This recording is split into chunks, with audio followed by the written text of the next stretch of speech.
qui a décidé d'œuvrer, de bâtir cette belle ville, de lui redonner tout son éclat.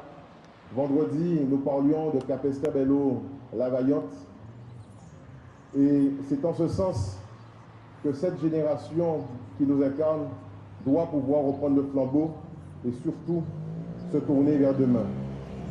Prendre ce bâton de pèlerin pour pouvoir continuer d'avancer, mais surtout garder à la main les outils nécessaires pour continuer à bâtir et à construire.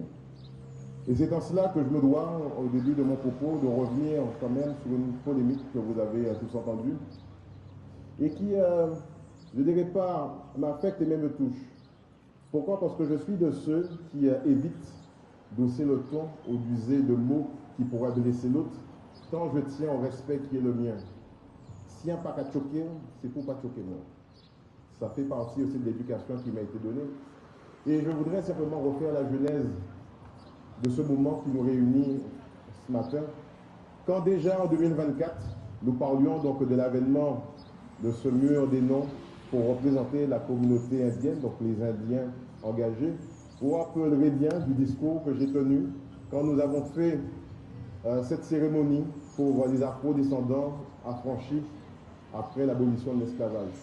Où j'avais bien dit qu'il y avait effectivement deux temps, celui du mur des engagés et celui des afro-descendants, et qu'il n'avait plus se tenir en 2024 pour des raisons qui tenaient donc à notre ami Michel qui ne pouvait être présent parmi nous. Donc vous comprendrez que je suis très surpris quand je découvre sur les réseaux sociaux un courrier qui laisserait entendre qu'il n'a ni été consulté, qu'il n'a ni participé à une quelconque collaboration autour de ce beau projet.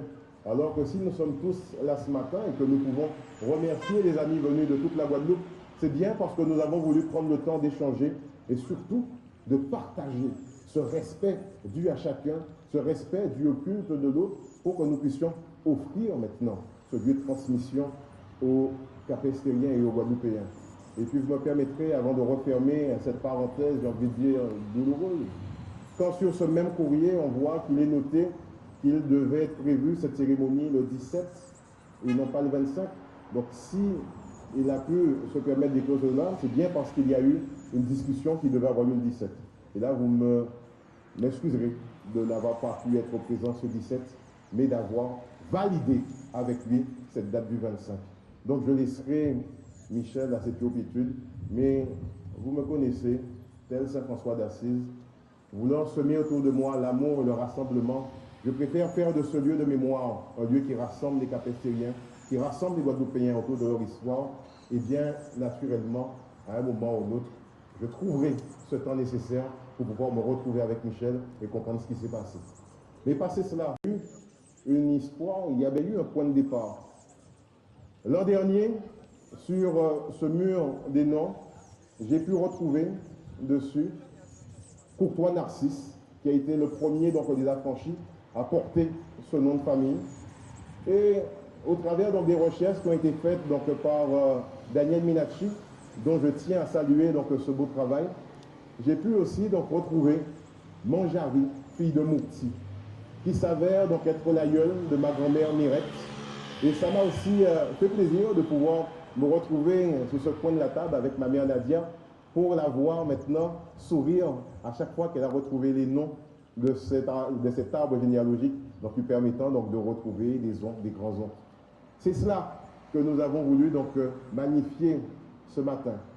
Que chacun puisse se replonger dans son histoire, retrouver ses racines et nous inviter aussi à transmettre cette culture et cette part de nous-mêmes à la jeune génération.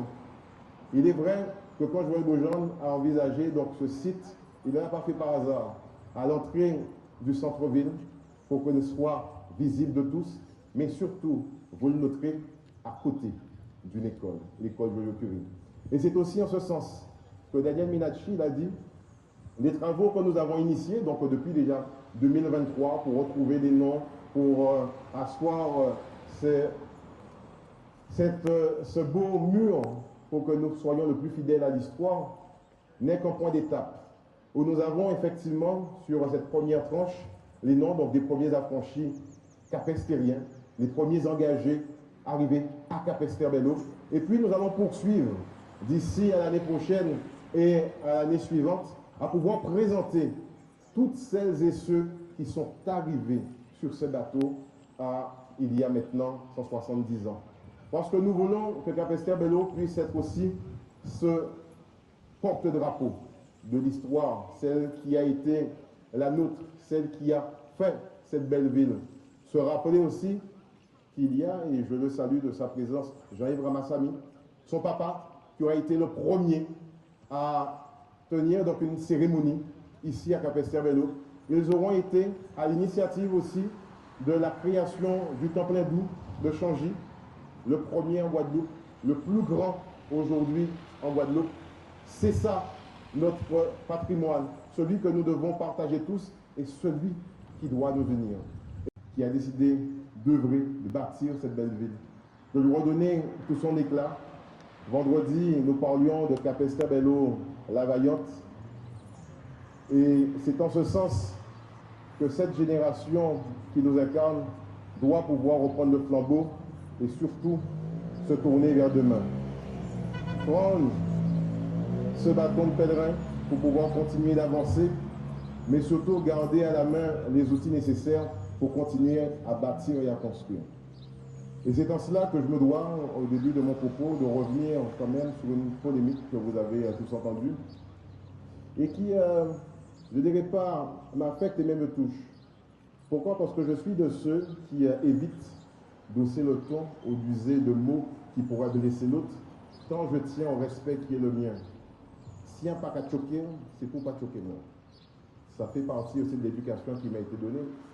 Et je voudrais simplement refaire la genèse de ce moment qui nous réunit ce matin, quand déjà en 2024, nous parlions donc de l'avènement de ce mur des noms pour représenter la communauté indienne, donc les Indiens engagés. Vous vous rappellerez bien du discours que j'ai tenu quand nous avons fait cette cérémonie pour les afro-descendants affranchis après l'abolition de l'esclavage, où j'avais bien dit qu'il y avait effectivement deux temps, celui du mur des engagés et celui des afro-descendants, et qu'il n'avait pu se tenir en 2024 pour des raisons qui tenaient donc à notre ami Michel qui ne pouvait être présent parmi nous.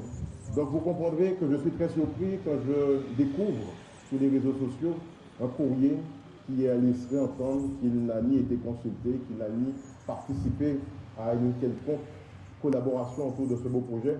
Alors que si nous sommes tous là ce matin et que nous pouvons remercier les amis venus de toute la Guadeloupe, c'est bien parce que nous avons voulu prendre le temps d'échanger et surtout de partager ce respect dû à chacun, ce respect dû au culte de l'autre, pour que nous puissions offrir maintenant ce lieu de transmission aux Capestériens et aux Guadeloupéens.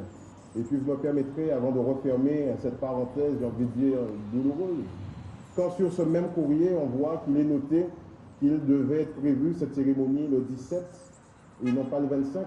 Donc si il a pu se permettre des choses là, c'est bien parce qu'il y a eu une discussion qui devait avoir lieu le 17.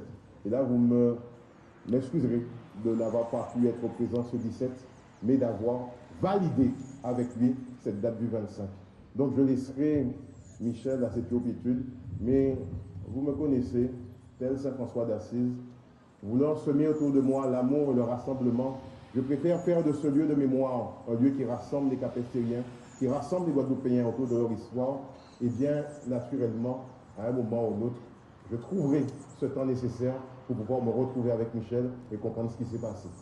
Mais passé cela, nous appuyer sur celles et ceux qui étaient là, qui ont construit, qui ont bâti, mais il faut surtout que notre génération accepte de relever maintenant les défis qui sont les siens. À nous de continuer d'être ces artisans d'une Capesterre-Belle-Eau debout, d'une Capesterre-Belle-Eau qui se rappelle, mais surtout de cette Capesterre-Belle-Eau qui se réinvente autour de cette ville nouvelle. Merci encore à tous de votre présence ce matin.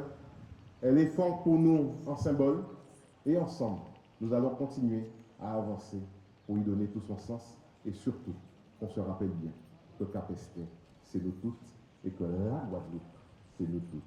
Merci beaucoup. Je vais vous inviter maintenant à vous rapprocher pour qu'ensemble, nous puissions dévoiler le mieux des noms. Merci beaucoup.